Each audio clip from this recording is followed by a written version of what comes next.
زلزال جيوسياسي مدون. الجزائر تقول لا لفرنسا وتربك حسابات الناتو. ما هو موقع الجزائر اليوم داخل ميزان القوى الدبلوماسي الأوروبي الأطلسي؟ وكيف يمكن قراءة خياراتها الأخيرة تجاه فرنسا وحلف شمال الأطلسي؟ منذ أشهر تعتمد الجزائر نبرة مختلفة، نبرة تثير التساؤل والتحليل داخل الدوائر الدبلوماسية الأوروبية والمتوسطية. من دون خطابات نارية ولا قطيعة معلنة، جاءت بعض القرارات الجزائرية كإشارات سياسية قوية توحي بإرادة واضحة لإعادة ترتيب الأولويات الاستراتيجية. لفهم ما يجري لا بد من العودة إلى الجذور، إلى التاريخ، إلى مسار العلاقة بين الجزائر وفرنسا، وإلى علاقتها المعقدة بالفضاء الأوروبي الأطلسي قبل التوقف عند الوقائع الأخيرة وما تحمله من دلالات. العلاقة بين الجزائر وفرنسا ليست علاقة عابرة، إنها قصة طويلة ثقيلة ومشحونة بذاكرة المرحلة الاستعمارية. استقلال الجزائر سنة 1962 لم يقطع الخيوط بين البلدين، بل غير طبيعتها. منذ السنوات الأولى للسيادة سعت الجزائر إلى بناء سياسة خارجية قائمة على استقلال القرار، احترام السيادة الوطنية، ورفض أي اصطفاف تلقائي. هذا التوجه تجسد في دبلوماسية نشطة داخل حركة عدم الانحياز، حيث برزت الجزائر منذ ستينيات وسبعينيات القرن الماضي كأحد الفاعلين الأساسيين. قدمت نفسها صوتاً للجنوب العالمي، مدافعة عن مبادئ تصفية الاستعمار والمساواة بين الدول وعدم التدخل في الشؤون الداخلية. خط دبلوماسي شكل بعمق نظرة الجزائر إلى علاقتها بالقوى الغربية، فرنسا في مقدمتها. ورغم هذا الحرص على الاستقلال، ظلت الروابط الثنائية مع باريس قائمة وثقيلة الوزن. فرنسا بقيت شريكاً تجارياً مهماً، خاصة في مجالات الطاقة، البنى التحتية والتعاون الجامعي. كما ساهمت الجالية الجزائرية الكبيرة في فرنسا في الحفاظ على علاقة إنسانية كثيفة، علاقة توصف غالباً بأنها في آن واحد مميزة ومتوترة. أمنياً واستراتيجياً تبنت الجزائر دائماً مقاربة حذرة تجاه التحالفات العسكرية. الدستور الجزائري في مختلف نسخه كرس مبدأ عدم الانخراط في الأحلاف العسكرية ورفض أي وجود عسكري أجنبي على التراب الوطني. من هنا جاءت المسافة البنيوية مع حلف الناتو، الذي ينظر إليه في الجزائر كتحالف ولد من رحم الحرب الباردة ومرتبط تاريخيا بالمصالح الأوروبية الأطلسية. لكن هذه المسافة لم تكن يوما قطيعة كاملة. منذ التسعينيات وفي إطار الحوار المتوسطي للناتو، قبلت الجزائر المشاركة في تبادلات تقنية وسياسية محدودة، ركزت على الاستقرار الإقليمي والأمن البحري ومكافحة الشبكات العابرة للحدود، من دون المساس بجوهر مبدأ عدم الانحياز. في هذا السياق لعبت فرنسا مرارا دور الوسيط بين الجزائر وبعض الهياكل الأوروبية الأطلسية، مروجة لتعاون براغماتي يقوم على القرب الجغرافي، المصالح المشتركة في غرب المتوسط والملفات الطاقوية. غير أن هذه المقاربة اصطدمت مرارا بتباين في الرؤى، خصوصا في قضايا الذاكرة، الهجرة والملفات الإقليمية. على امتداد العقود عبرت الجزائر بوضوح عن رغبتها في علاقة متوازنة ومحترمة مع فرنسا. هذا الخطاب المتكرر في البيانات الرسمية يعكس انتظاراً لاعتراف كامل بالسيادة الجزائرية وبمكانتها كفاعل إقليمي مستقل. في المقابل، أي مبادلة تفهم على أنها أحادية أو غير متكافئة كانت تقابل بتحفظ وأحياناً بحزم. خلال العقدين الأخيرين عرفت العلاقات فترات تقارب ثم فتور، زيارات رسمية رفيعة المستوى تلتها مراحل صمت دبلوماسي، اتفاقيات اقتصادية رافقتها توترات سياسية، ما كشف الطابع المتعدد الأبعاد لهذه العلاقة. هذا التذبذب عزز في الرؤية الجزائرية قناعة مفادها أن تنويع الشراكات الدولية لم يعد خياراً، بل ضرورة استراتيجية. بالتوازي كثفت الجزائر علاقاتها مع فاعلين آخرين في إفريقيا وآسيا والشرق الأوسط، مستندة إلى دبلوماسية طاقوية نشطة مدعومة بثروة غازية معتبرة. سعت الجزائر إلى ترسيخ صورتها كمزود موثوق من دون الوقوع في فخ التبعية السياسية لشريك واحد. في المقابل بدأ الناتو يولي اهتماما متزايدا بشمال إفريقيا بفعل رهانات الهجرة، الطاقة والاستقرار الإقليمي.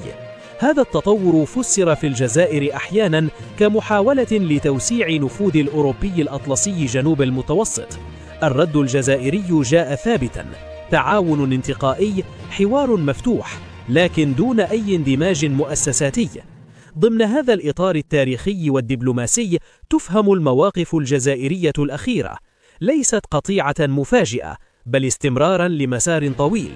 الحزم تجاه بعض المقترحات الفرنسية أو الأوروبية الأطلسية نابع من قراءة متجذرة تعتبر السيادة مبدأ غير قابل للتفاوض. لذلك عندما تفسر بعض القرارات على أنها رفض موجه لباريس أو للناتو، يجب قراءتها في ضوء هذا المسار. الأمر لا يتعلق برفض ظرفي، بل بتأكيد عقيدة دبلوماسية قائمة على الاستقلالية وحرية الاختيار. هذا ما يفسر كيف تواصل الجزائر الحوار مع أطراف متعددة، مع رسم حدود واضحة لطبيعة علاقاتها، كما يفسر ردودها الهادئة في الشكل، الصلبة في الجوهر، والتي أثارت تساؤلات داخل العواصم الأوروبية والهياكل الأوروبية الأطلسية.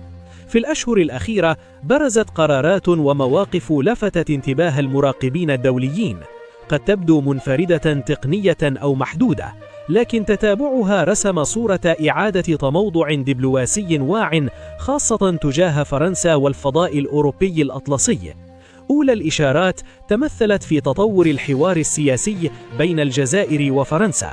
بعد مرحلة من استئناف الاتصالات وزيارات رسمية وتصريحات إيجابية، لوحظ تباطؤ واضح.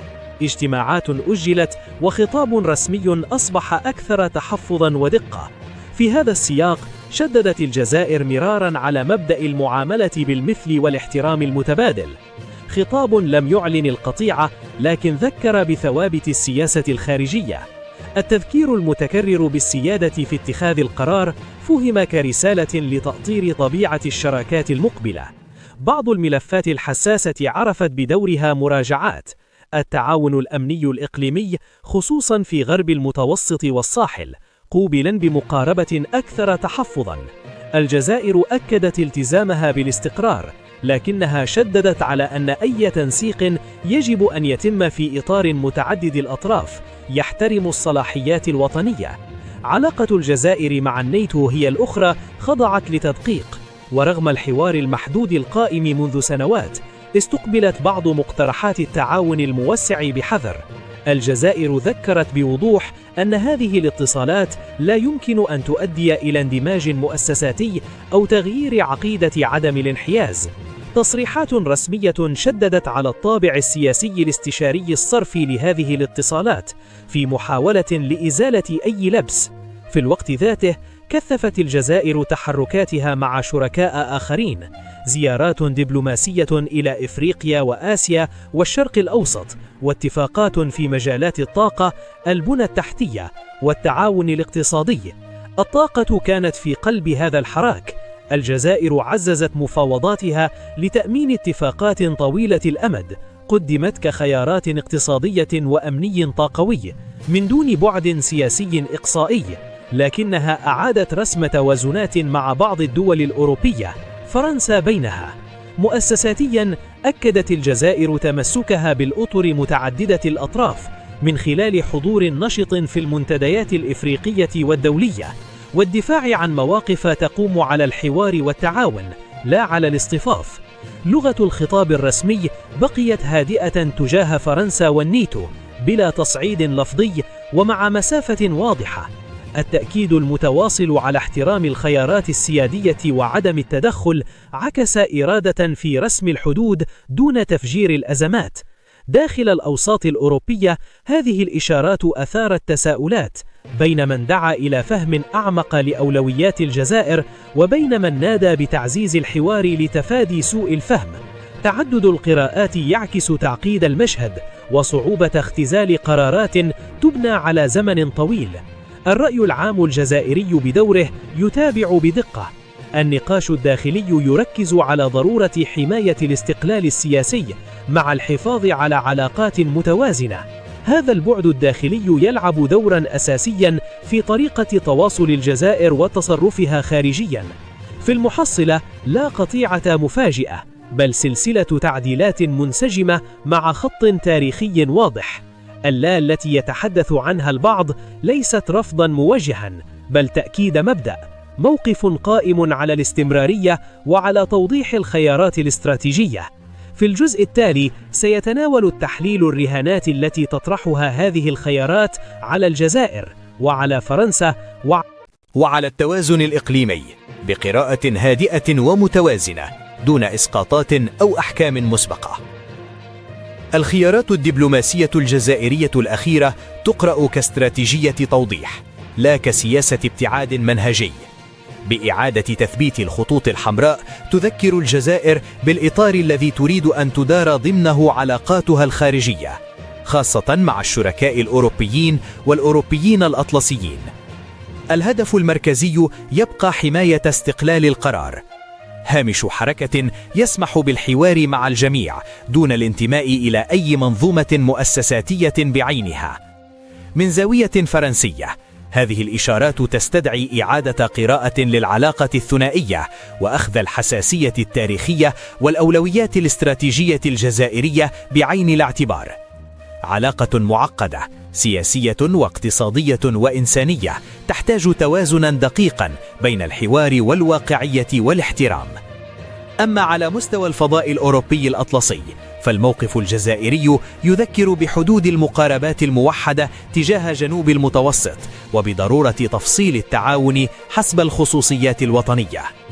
في النهاية، هذه التطورات تعكس تعقيد العلاقات الدولية المعاصرة، ليست أبيض أو أسود، بل مسارات تدريجية تصوغها الذاكرة، المصالح وتبادل التصورات. شكرا لمتابعتكم هذا الفيديو حتى النهاية. إذا أعجبكم لا تنسوا الإعجاب، فذلك يدعم القناة كثيرا. اشتركوا ليصلكم كل جديد، وشاركوا الفيديو لنشر المعلومة. تعليقاتكم تهمنا. نلتقي قريبا.